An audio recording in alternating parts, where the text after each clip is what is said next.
Alhamdulillahi Rabbil Alamin. Wa bihi nasta'inu ala umuri dunya waddin. Allahumma salli ala Sayyidina Muhammadin Sayyidil Anbiya'i wal Mursalin wa ala alihi wa ashabihi ajma'in, amma ba'd. Faqala Allah subhanahu wa ta'ala fil Qur'anil Karim, A'udzu billahi minasyaitonir rajim. Bismillahirrahmanirrahim. Innallaha la yaghfiru ay yushrika bihi syai'an wa yaghfiru ma duna dzalika liman yasha'. Shadaqallahul azim. Segenap puji beserta syukur kembali kita persembahkan kehadirat Allah Subhanahu wa taala. Selawat dan salam keharibaan junjungan alam Nabi besar Muhammad sallallahu alaihi wasallam kepada keluarga dan sahabat beliau sekalian. Kaum muslimin, tunggu-tunggu sidang hadirin jamaah taklim yang kami muliakan dan dimuliakan Allah Subhanahu wa taala.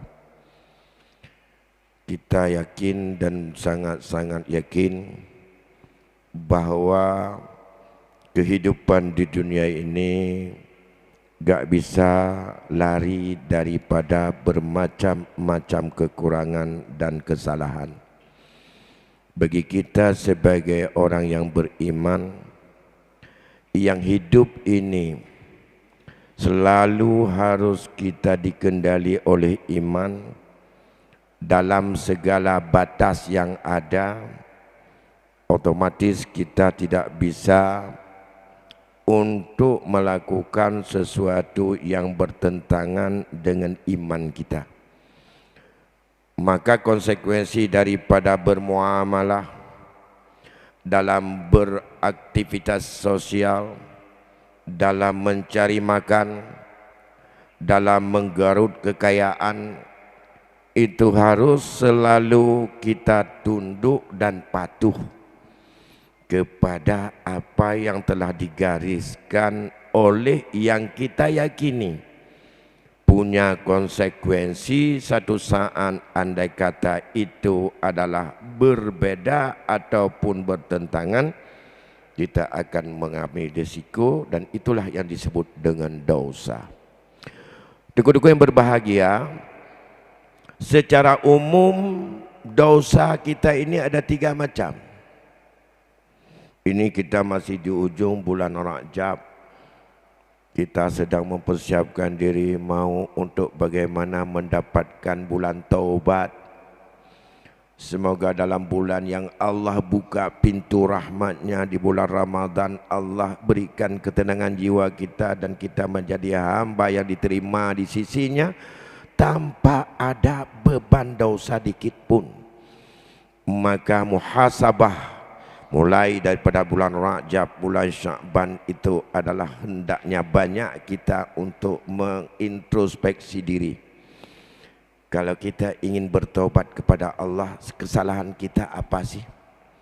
Maka mari kita lihat malam ini sedikit saja bahwa kesalahan kita, dosa kita ada 3 macam. Yang tapubut diuro-uro dalam kehidupannya, digedanya. Nah, salah satu di antara 3 itu kita langgar, berarti kita berdosa. Yang pertama adalah meninggalkan kewajiban yang sudah ditetapkan oleh agama melalui daripada dalil hukum, baik itu adalah dalil Al-Quran, Al-Hadis atau ijma' bahkan qiyas. Hana tapubut yang geyu, sesuatu yang diperintahkan oleh agama kita tinggalkan, tidak kita lakukan. Dan sesuatu yang dilarang oleh agama kita perbuat, itu dosa.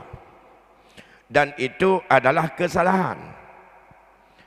Kita diperintahkan salat, kita diperintahkan zakat, kita diperintahkan haji, Kita diperintahkan daripada menunaikan nazar kalau kita bernazar. Itu semuanya adalah perintah. Apabila perintah itu tidak kita lakukan, dan itu adalah dosa, maka dosa meninggalkan kewajiban, taubatnya adalah sesuai menurut kesalahan itu. Tentu saja kita tidak melakukan ibadah zakat dan segala apa saja lain yang diperintahkan oleh agama untuk kita berbuat sebagai bentuk ubudiah kita kepada Allah, tidak kita lakukan, maka taubatnya sekarang di dalam hati, ganti itu semuanya. Walaupun kita lakukan itu dengan sengaja, bukti kita bahwa sudah sadar bahwa kesalahan yang sudah kita tinggalkan. Hari ini sudah usia 40. Mulai tahun 15, usia 15 tahun sampai usia 40, kita sudah dituntut kewajiban salat misalnya. Sudah 25 tahun. 25 tahun diperintahkan salat per waktu, satu hari satu malam 5 kali. Lantas selama 25 tahun berapa kali yang kita tidak salat subuh? Begitu juga yang lain-lain. Ganti itu semuanya dalam rangka untuk pertama ada sifat menyesal dan ganti. Dengan apa yang bisa kita ganti? Yang pergantian itu belum tertebus, tapi itu salah satu sebentuk untuk kita tunduk kepada sadar atas kesalahan yang ada. Bukan dalam pengertian ganti nanti nggak apa-apa, kalau tinggal lagi besok kita ganti lagi. Nah, itu bukan taubat. Kan taubat itu ada rasa penyesalan dulu, nanti kita pada syarat-syarat taubat. Cara taubat seperti itu. Yang kedua, dosa antara hamba dengan Allah. Itu juga adalah banyak. Makan riba. Itu bukan riba, itu bukan hubungan dengan manusia, dengan Allah itu. Maka tidak punya hak manusia meridhakan riba yang dia kasih kepada kita. Tamu utang bangun.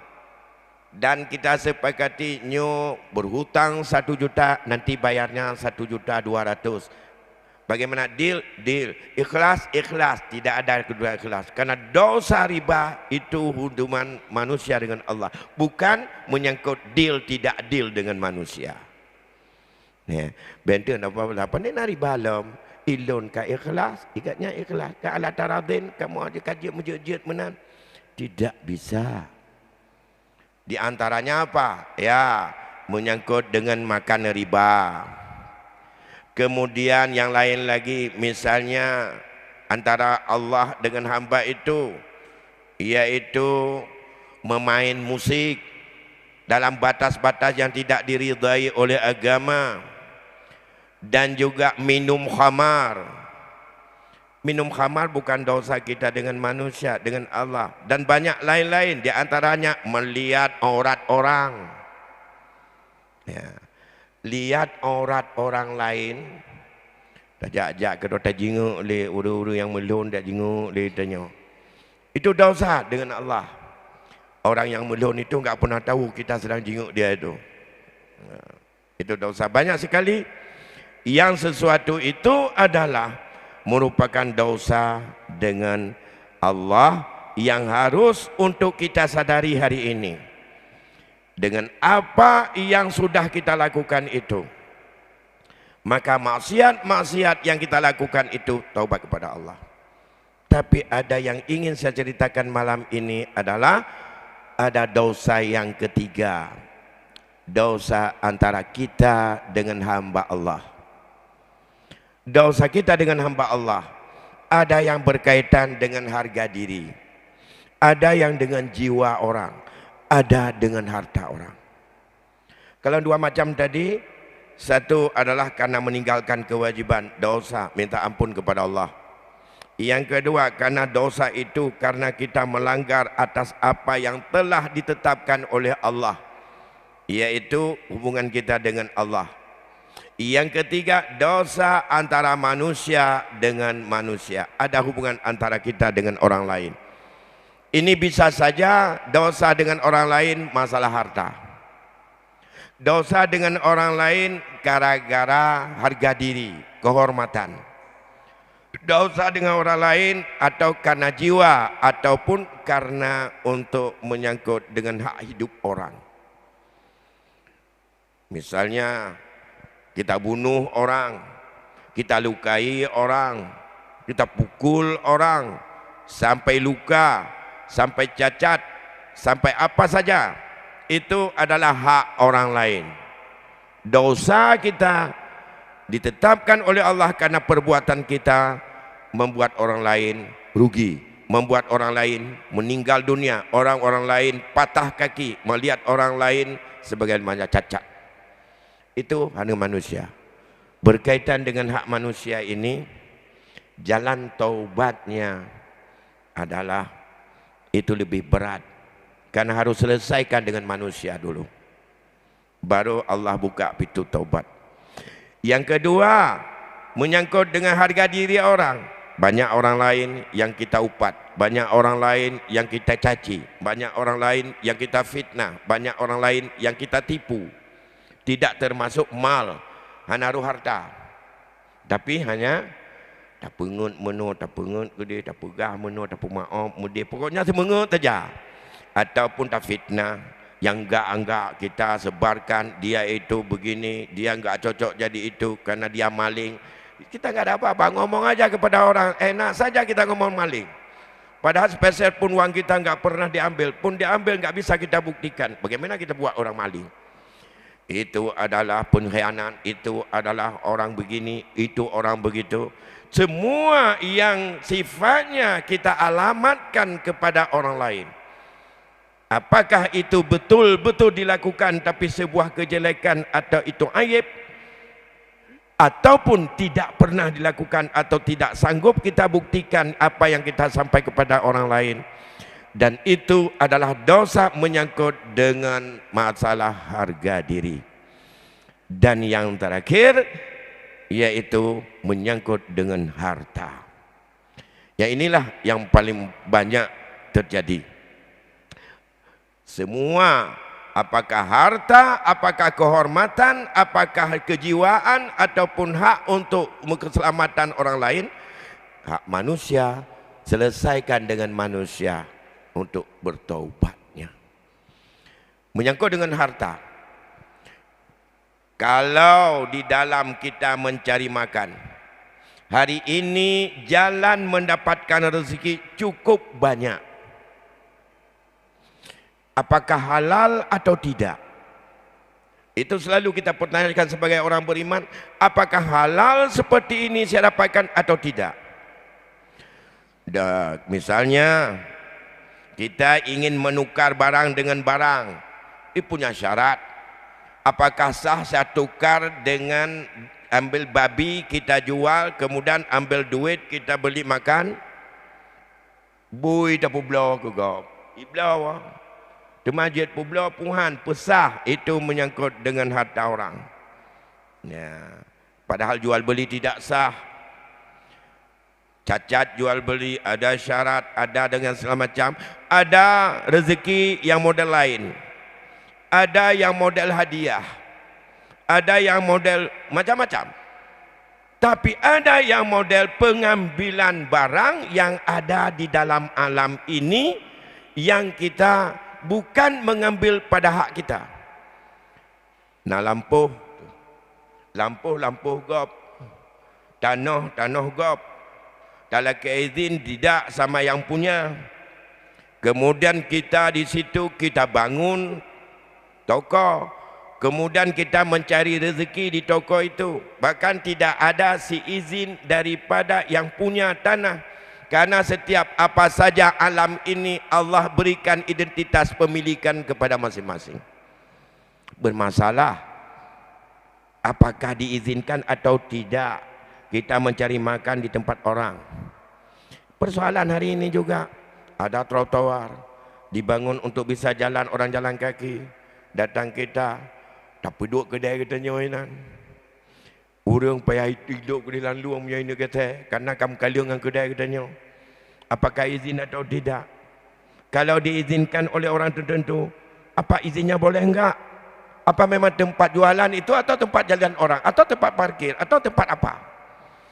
Apabila dimanfaatkan itu, sudah ada kendali publik yang harus mengaturnya. Kita langgih itu. Juga itu adalah perlu dipertanyakan, halal atau tidak usaha saya. Ya. Kalau tidak halal, cari referensi hukum. Dengan ekonomi yang kita peroleh itu, referensi hukum Islam, apakah itu sah atau tidak?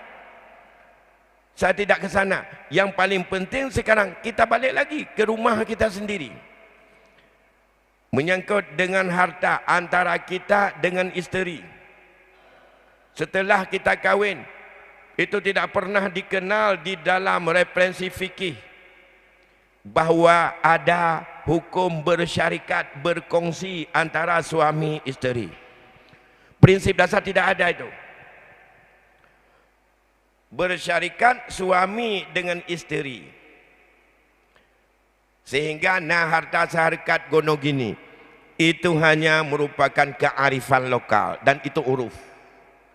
Para ulama apabila dijalani itu adalah dengan penuh sadar dan tidak ada yang bertentangan. Karena dalam muamalah ini prinsip dasarnya itu boleh.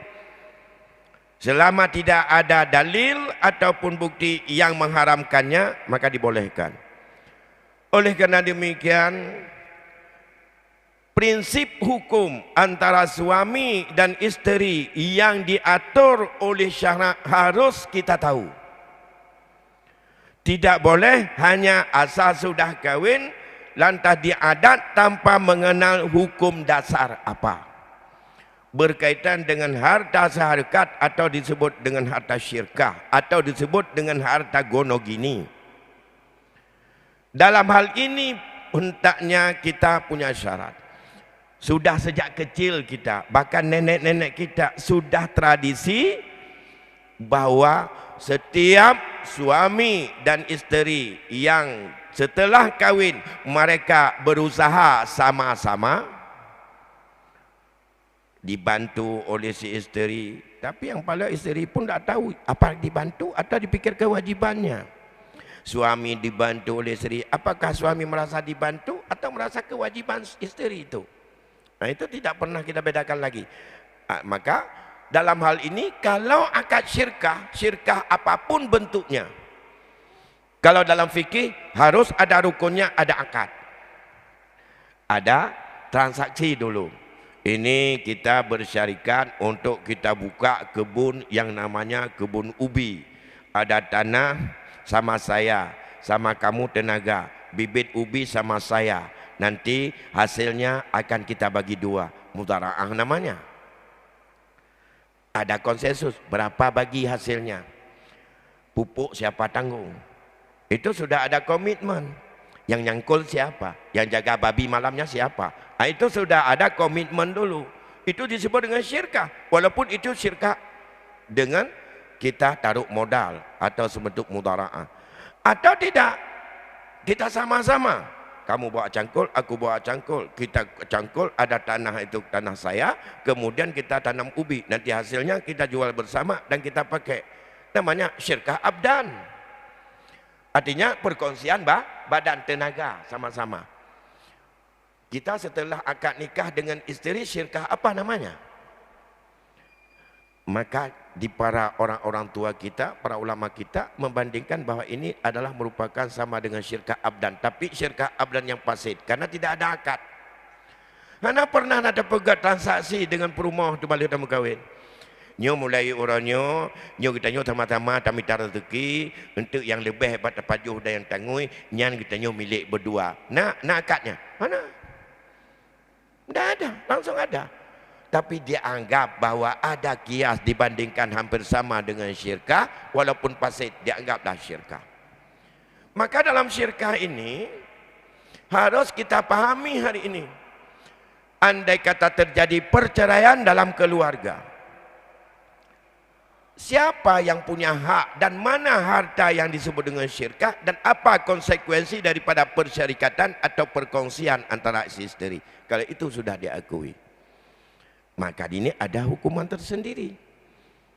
Begitu juga menyangkut yang apabila dipisahkan oleh Allah dengan kematian, maka tambahlah kepada kita, di samping apa yang sudah dalam Al-Quran, dalam hadis, dalam fikih, ma yata'allaku bitirkah, apa saja yang ada sangkut paut pada harta peninggalan orang mati. Kalau dalam fikih yang sudah dapat di dalam kitab-kitab, ada hubungnya 3. Yang pertama biaya penyelesaian jenazah, yang kedua hutang, yang ketiga wasiat. Sekarang tambah satu lagi, tanya payah tambah ada tanya waktu wa syirkah ini dengan sama dengan nawadiah dan segala macam. Bapak mau bertanya, silakan Pak.